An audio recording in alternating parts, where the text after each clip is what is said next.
તમે જોઈ શકો છો મિત્રો, અરબી સમુદ્રની અંદર એક સિસ્ટમ બની રહી છે.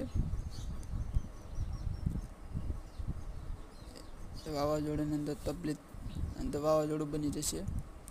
120 પ્રતિ કલાકે ઝડપે પવન ફૂંકાઈ શકે છે દરિયાકાંઠાના વિસ્તારોની અંદર, જેમ કે દેવભૂમિ દ્વારકા છે, ભાવનગર છે, જુનાગઢ છે. આ બધા વિસ્તારોની અંદર ભારેથી અતિભારે વરસાદની આગાહી કરવામાં આવી છે. ગુજરાતમાં વાવણી લાયક વરસાદ પણ થઈ શકે છે, ખૂબ સારો.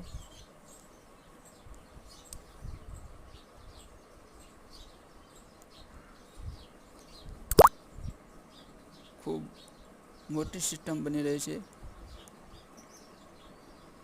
આ ચોમાસાનું પહેલું વાવાઝોડું બન્યું છે 2025નું. ગુજરાત ઉપર ત્રાટકવાનું છે.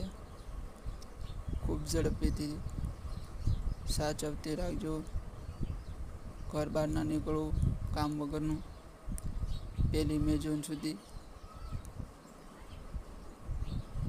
બહુ શક્તિશાળી છે. 90.9 વાવાઝોડું બનવાનું છે, વરસાદ આવવાનો જ છે.